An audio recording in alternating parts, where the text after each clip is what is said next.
Hey, what's up, guys?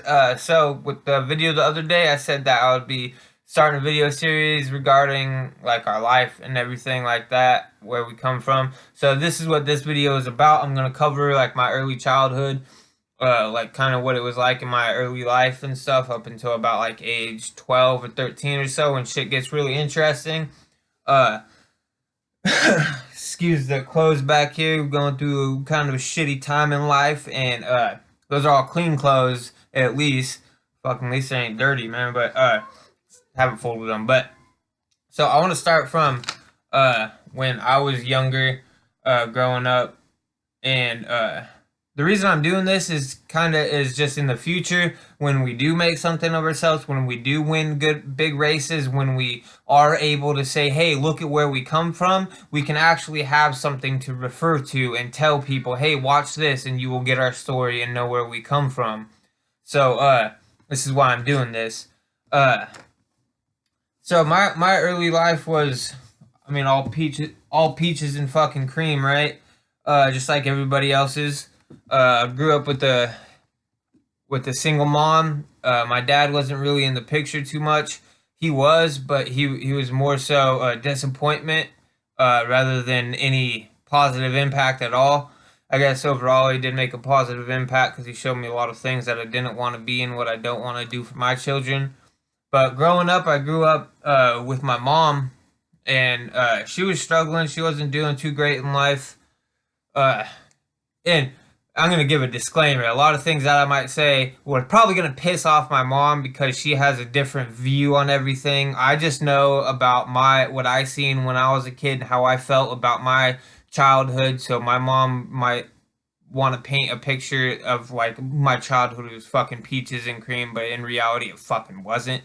Uh, but I grew up with a single mom. She was just getting over drug addiction. My dad was still in the whole fucking thing. Uh, Meth addiction. He is a meth addict. He's still out there, heroin, all that shit. He's still doing whatever he wants to do, and I ain't speaking down on him. I love you, Dad, and I hope the best for you, and hope you can overcome that bullshit. But in my childhood, my dad wasn't really there. That's what he was doing was drugs and whatever the fuck he wanted to do. My mom was working hard to make things happen for us. Uh, I remember a lot of late nights, staying at daycare, staying over at daycare, um, waking up real early in the morning, going to 7-Eleven, getting a hot dog and like a Slurpee or a soda for my breakfast, and then going to daycare like real early in the morning, like 5, 6 in the morning, so my mom could go to work.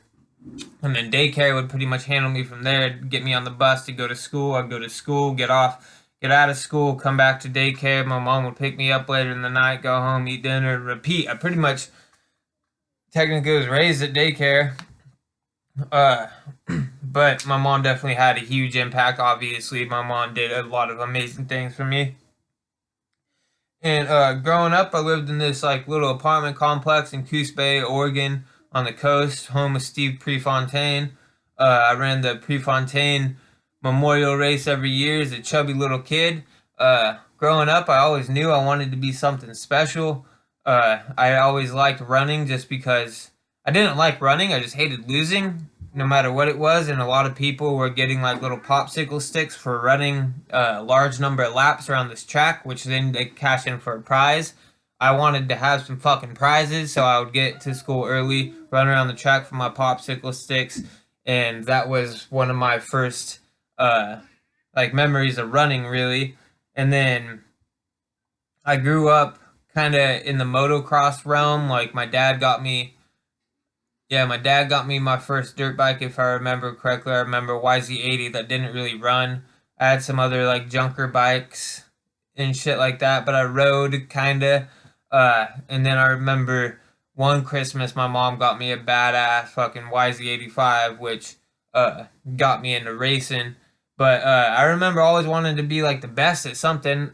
I remember writing down a timeline in school about where I wanted to be at 2010, and that's when I turned 18. I said that I wanted to beat James Stewart on a motocross track, which was the best racer. In my opinion, he's one of the greatest of all times, other than Ricky Carmichael. So I wanted to beat him.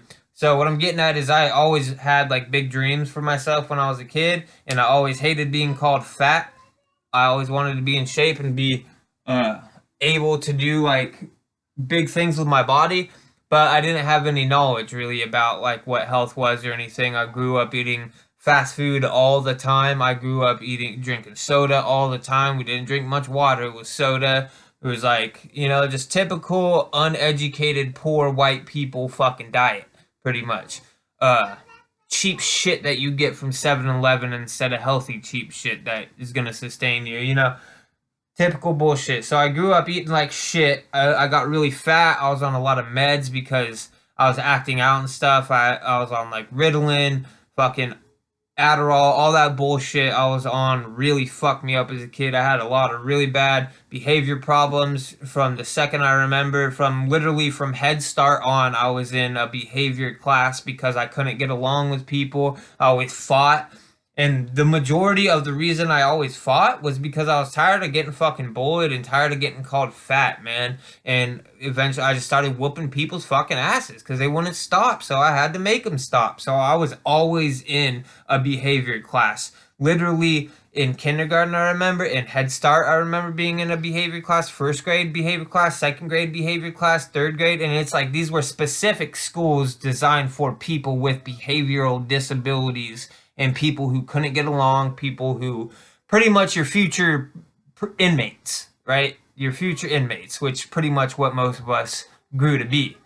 Uh, so I grew up in that environment, uh, and then I guess there's not really any big things to talk about in my childhood. I just grew up around, in a single mother household. My dad was in and out of my life. He was supposed to have me like every other weekend or something. His mess was usually more important, but there was times that I went and stayed with my dad, and I loved him with all my heart, man. When I went to my dad's, that was when we did the fun stuff, right? Because you could do whatever I wanted at my dad's. I was shooting cats with fucking BB guns at my treehouse. I was riding my dirt bike in the backyard and shit while he was doing whatever the fuck he was doing. I was lifting weights.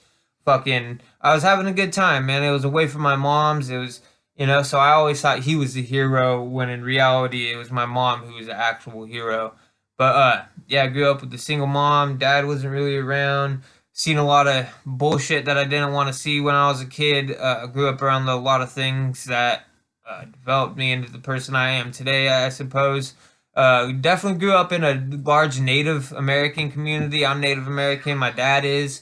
I went to Native American summer school. I lived in an apartment complex, which behind was the National Guard, which we had powwows and stuff there. I grew up going to powwows, doing sweats, stuff like that, going like learning how to bow hunt and stuff at like a summer camp. It was all Native American centered, so that was a really big part and a part of my childhood that I'm really grateful for.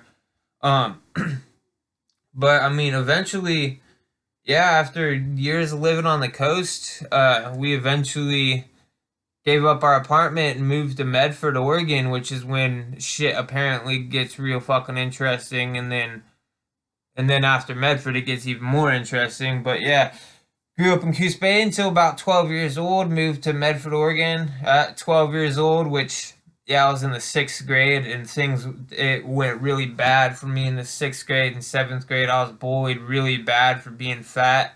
It had a really big impact on me. And if you're listening to this and you're one of the motherfuckers who bullied me when I was in school, fuck you. No, I'm just playing. I know you got I, I understand things a lot better now. I understand that the reason I was bullied when I was younger wasn't because I was fat. It was because those other kids had some fucked up shit going on with themselves that they weren't able to identify, so they took it out on other kids. It wasn't my fault that they were bullying me. It was shit going on with them, so I hope that everybody who bullied me found their inner peace. Uh, and I actually think I'm thankful for the bullying because that pushed me to not want to fucking be fat, and it pushed me to want to be the best triathlete that there's ever fucking been. So, but 12 years old, moved to Medford, Oregon. Uh, yeah, and I guess the next part of the story will be in the next movie. So that was my life up until about 12 years old.